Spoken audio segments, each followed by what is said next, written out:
1915년 강원도 상골마을에 가난한 농부의 아들로 태어난 한 소년이 있었습니다.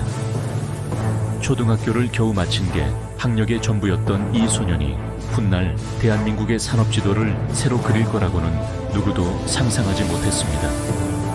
시련은 있어도 실패는 없다. 길이 없으면 길을 만들면 된다.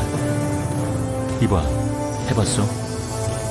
이 단순하지만 강력한 말들로 그는 불가능을 가능으로 바꿨습니다.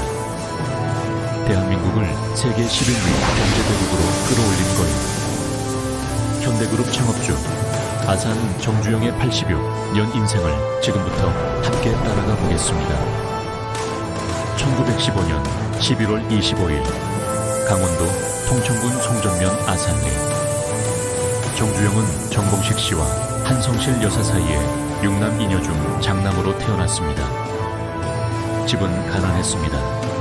식구는 많고 땅은 척박했죠. 어머니는 늘 끼니 걱정을 하셨고 아버지는 새벽부터 밤늦게까지 농사일에 매달렸습니다. 어린 정주영은 그 모습을 보며 자랐습니다. 평생 농사꾼으로 사는 건 죽기보다 싫다. 이 생각이 그의 어린 가슴에 깊이 새겨졌습니다. 새벽 4시. 정주영의 하루는 그렇게 시작됐습니다. 소를 끌고 밭으로 나가 해가 질 때까지 일했습니다. 10살 때부터 성인 몫의 농사일을 했습니다. 하지만 그의 시선은 늘 산 너머를 향해 있었습니다. 저 산 너머에는 무엇이 있을까? 분명히 다른 세상이 있을 거야. 밤이 되면 호롱불 아래서 동아일보를 읽었습니다. 글자 한자 한자가 그에게는 바깥 세상의 창이었습니다. 16살 1931년 정주영은 처음으로 집을 뛰쳐나옵니다. 청진 부두에서 일한다는 소문을 듣고 친구와 함께 무작정 길을 떠났습니다. 2개월 동안 부두 노동자로 일했지만 결국 아버지에게 발각되어 끌려옵니다. 하지만 그는 포기하지 않았습니다. 언젠가는 반드시 이 산고를 떠나리라. 17, 18, 19. 정주영은 거듭해서 집을 뛰쳐나옵니다. 세 번째 가출 때는 아버지의 소판 돈 70원을 들고 도망쳤습니다. 그 돈은 가족의 1년 생계비였습니다. 하지만 사기꾼에게 모두 빼앗기고 빈손으로 돌아옵니다. 아버지는 매를 들지 않았습니다. 그저 깊은 한숨을 쉬셨죠. 네 번째 가출 1933년. 마침내 그는 서울 땅을 밟습니다. 이번에는 돌아가지 않을 결심이었습니다. 서울에 도착한 정주영은 막노동부터 시작했습니다. 인천 부두에서 짐을 날랐고 보성전문학교 신축공사장에서 돌을 옮겼습니다. 손은 갈라지고 어깨는 멍이 들었지만 그는 묵묵히 일했습니다. 그러던 어느 날 볶음상회라는 쌀가게에 배달원으로 들어갑니다. 새벽 5시부터 자정까지 쌀한 가마니를 등에 지고 서울 골목을 누볐습니다. 누구보다 일찍 나오고 누구보다 늦게 들어갔습니다. 3년이 흘렀습니다. 주인 영감님은 자신의 아들이 가업을 이을 마음이 없자 정주영에게 가게를 물려주기로 합니다. 주영아, 이 가게는 이제 내 것이다. 1937년 정주영은 22살의 나이에 쌀가게 주인이 되었습니다. 그는 가게 이름을 경일상회로 바꾸고 더 큰 꿈을 꾸기 시작합니다. 하지만 시련은 곧 다시 찾아옵니다. 일제의 쌀 배급제로 모든 쌀가게가 강제로 문을 닫게 된 것입니다. 1940년 정주영은 아도서비스라는 자동차 수리공장을 시작합니다. 빌린 돈 3,000원으로 시작한 작은 사업이었죠. 밤낮 없이 일했습니다. 자동차에 대해 아무것도 몰랐지만 직접 배워가며 손에 기름을 묻혔습니다. 그런데 한 달 만에 큰일이 터집니다. 직원의 실수로 공장에 불이 난 것입니다. 모든 것이 잿더미가 되었습니다. 주변 사람들은 그가 무너질 거라고 했습니다. 하지만 정주영은 다시 돈을 빌려 같은 자리에 다시 공장을 세웠습니다. 1945년 광복. 나라는 자유를 얻었지만 모든 것이 폐허였습니다. 길도 없고 자동차도 없고 공장도 없었습니다. 정주영은 1946년 현대자동차공업사를 차립니다. 현대, 새로운 시대를 의미하는 이름이었습니다. 이듬해인 1947년에는 현대토건사를 설립합니다. 훗날 현대건설의 모태가 되는 회사였죠. 나이 32살. 모든 것이 시작이었습니다. 1950년 한국전쟁이 터집니다. 다시 모든 것이 무너졌습니다. 정주영은 동생 정인영과 함께 부산으로 피난을 떠납니다. 그곳에서 그는 미군 공사를 따내기 시작합니다. 영어도 못했고 미군과의 거래도 처음이었지만 그는 약속한 공기보다 빨리 공사를 끝내는 것으로 신뢰를 얻었습니다. 미스터 정은 약속을 지키는 사람이다. 이 평판이 그를 미군의 단골 협력업체로 만들었습니다. 1953년 정주영은 낙동강 도령교 복구공사를 따냅니다. 하지만 이 공사는 그를 거의 파산으로 몰고 갔습니다. 물가가 폭등했고 기술도 부족했습니다. 공사를 진행할수록 손해가 눈덩이처럼 불어났습니다. 주변에서 모두 계약을 파기하라고 했습니다. 하지만 정주영은 끝까지 약속을 지켰습니다. 동생들의 집까지 팔아가며 공사를 완공한 것입니다. 이때 진 빚을 갚는데 무려 20년이 걸렸습니다. 하지만 정부는 알았습니다. 정주영은 죽어도 약속을 지키는 사람이다. 1968년 박정희 대통령은 정주영을 청와대로 부릅니다. 서울에서 부산까지 고속도로를 놓고 싶소. 할 수 있겠소? 정주영은 즉시 대답했습니다. 할 수 있습니다. 당시 세계은행은 한국의 고속도로 건설을 비웃었습니다. 아직 자동차도 별로 없는 나라가 무슨 고속도로냐. 하지만 정주영은 2년 5개월 만에 428km의 경부고속도로를 완공했습니다. 세계 최단기간, 세계 최저비용. 외국 전문가들이 입을 다물지 못했습니다. 1971년 정주영은 거대한 꿈을 꿉니다. 울산에 세계 최대 조선소를 짓겠다는 것이었죠. 하지만 한국엔 돈도 기술도 경험도 없었습니다. 영국 은행장은 코웃음을 쳤습니다. 그는 영국 바클레이스 은행을 찾아갑니다. 한국이 무슨 배를 만든다는 말이오. 그때 정주영은 주머니에서 500원짜리 지폐를 꺼냈습니다. 지폐 속 거북선을 가리키며 말했습니다. 우리는 영국보다 300년 앞선 1500년대 이미 철갑선을 만들었소. 다만 산업화가 늦었을 뿐 우리에겐 그 잠재력이 있어. 그 자리에서 정주영은 4,300만 달러의 차관을 받아냈습니다. 이제 더 놀라운 일이 시작됩니다. 정주영은 배도 짓기 전에, 조선소도 짓기 전에 배 주문부터 받았습니다. 울산의 황량한 모래밭 사진 한 장과 거북선이 그려진 500원짜리 지폐를 들고 그리스 선주를 찾아간 것입니다. 이 모래밭에 조선소를 짓고 당신의 배를 만들어 드리겠소. 그리스 선주 리바노스는 그 말을 믿었습니다. 26만 통읍 유조선 2척을 주문했습니다. 정주영은 조선소를 짓는 동시에 배를 만들었습니다. 1974년 마침내 첫 배 애틀랜틱 베론호가 진수됩니다. 황량한 모래밭은 세계 최대 조선소가 되었습니다. 1975년 정주영은 또 하나의 도전을 합니다. 한국 최초의 고유 모델 자동차 폰이 개발이었습니다.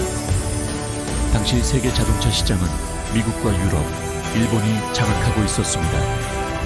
한국이 무슨 자동차냐는 비웃음 속에서 그는 이탈리아 디자이너 조르제토 주지아로에게 디자인을 맡기고 일본 미쓰비시에서 엔진 기술을 들여왔습니다.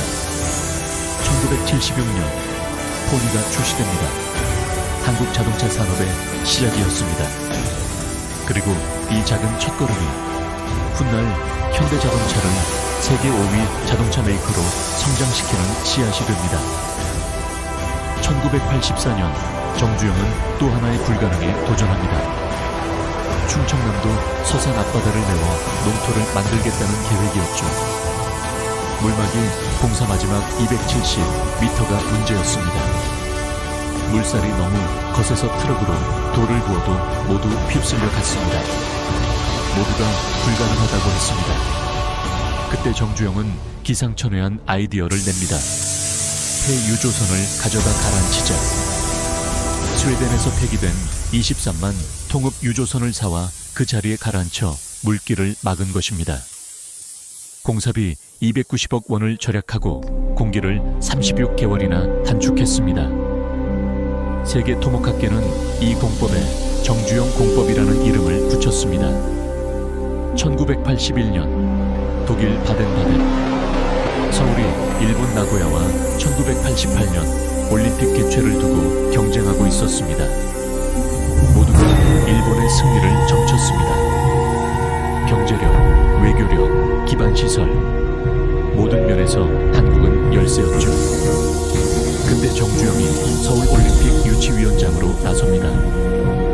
그는 IOC 위원들의 집과 호텔을 일일이 찾아다녔습니다. 한국의 꽃과 선물을 들고 진심을 다해 선언했습니다. 1981년 9월 30일 이 한 단어와 함께 한국이 일본을 52대 27로 꺾고 올림픽 개최권을 따냈습니다.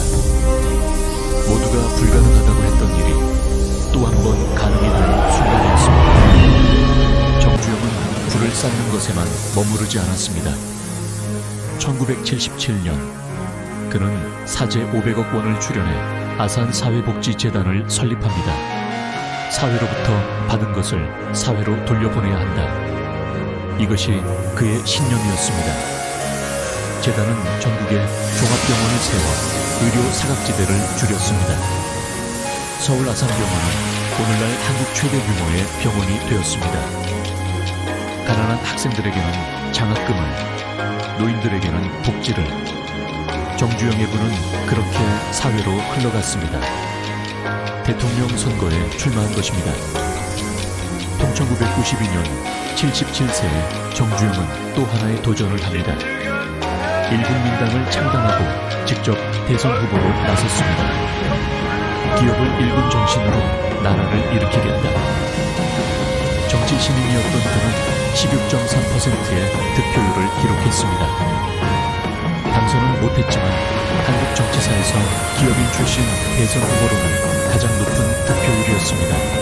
하지만 이 도전의 대가는 컸습니다. 정권의 보복성 세무조사가 시작되었고 현대그룹은 흔들렸습니다. 정주영은 후일 회고했습니다. 기업을 한 사람이 정치에 손을 댄 것이 어쩌면 실수였을지 모른다. 하지만 후회는 없다. 1998년 6월 16일 83세의 정주영이 1001마리의 소떼를 끌고 휴전선을 넘었습니다. 어린 시절 아버지의 소판 돈 70원을 훔쳐 가출했던 그 빚을 갚으러 가는 길이었습니다. 70원이 1001마리 소가 되어 돌아간다. 검은 양복에 트레이드마크인 중절모를 쓴 그는 판문점에서 잠시 멈춰 고향 땅을 바라봤습니다. 65년 만의 귀향이었습니다. 프랑스의 사상가인 소르망은 이 장면을 두고 20세기 최고의 전예술이라 불렀습니다. CNN, BBC를 비롯한 전 세계 언론이 이 장면을 생중계했습니다. 한 노인의 사적인 빚 갚음이 분당된 한반도를 잠시나마 잇는 다리가 되었습니다. 방북 이후 정주영은 또 하나의 큰 일을 해냅니다. 바로 금강산 관광 사업이었습니다. 1998년 11월 18일 금강호가 강원도 동해항을 떠나 북한 장전항에 입항했습니다. 분단 50년 만에 처음으로 남한 사람들이 합법적으로 북한 땅을 밟은 순간이었습니다.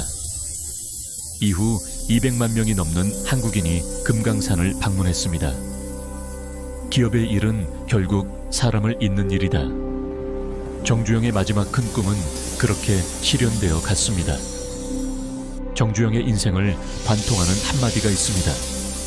이봐, 해봤어. 부하, 직원들이 안 됩니다. 불가능합니다. 라고 말할 때마다 그는 늘 이렇게 되물었습니다. 이봐, 해봤어. 그 한마디 앞에서 모두가 침묵했습니다. 시도해보지도 않고 안 된다는 것은 그에게는 변명에 불과했습니다. 모래밭 위에 조선소를 짓고 폐유조선으로 바다를 막고 천일마리의 소를 끌고 휴전선을 넘은 사람. 그의 모든 기적은 이 한마디에서 시작되었습니다. 해보지도 않고 안 된다고 하는 것은 게으른 변명이다. 정주영의 또 다른 어로. 시련은 있어도 실패는 없다. 80여 년 인생 동안 그는 수많은 위기를 겪었습니다. 공장의 화재, 사기 피해, 고령교 공사의 파산 위기, IMF 외환 위기. 하지만 그는 그것을 실패라 부르지 않았습니다. 그저 잠시의 시련일 뿐이다.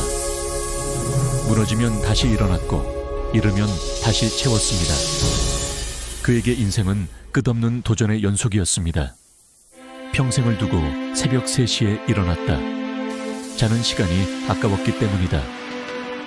2001년 3월 20일 일 서울 아산병원.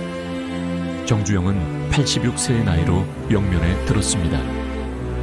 임종 전 그는 자식들에게 이렇게 말했습니다. 내가 평생 일해서 모은 것은 모두 사회의 것이다. 너희들의 것이 아니다. 그의 장례식에는 수십만 명의 시민이 모였습니다. 가난한 농부의 아들로 태어나 대한민국 경제를 일으킨 한 거인의 마지막 길이었습니다. 사람들은 그를 이렇게 기억합니다. 한국 경제의 신화이자 시대를 만든 사람. 강원도 산골의 가난한 농부의 아들. 초등학교 졸업이 학력의 전부였던 소년. 그가 남긴 것은 자동차였고 배였고 길이었고 다리였고 도시였습니다. 그러나 그가 진짜 남긴 것은 그것이 아닙니다. 정신, 길이 없으면 길을 만들어라. 시련은 있어도 실패는 없다. 이봐, 해봤어. 이 단순한 말들이 오늘도 누군가의 가슴에서 살아 숨쉬고 있습니다. 대한민국이 가난한 나라에서 세계 11위 경제대국이 되기까지 정주영, 그 이름은 영원히 우리 곁에 있습니다. 당신의 인생에도 묻습니다. 이봐, 해봤어.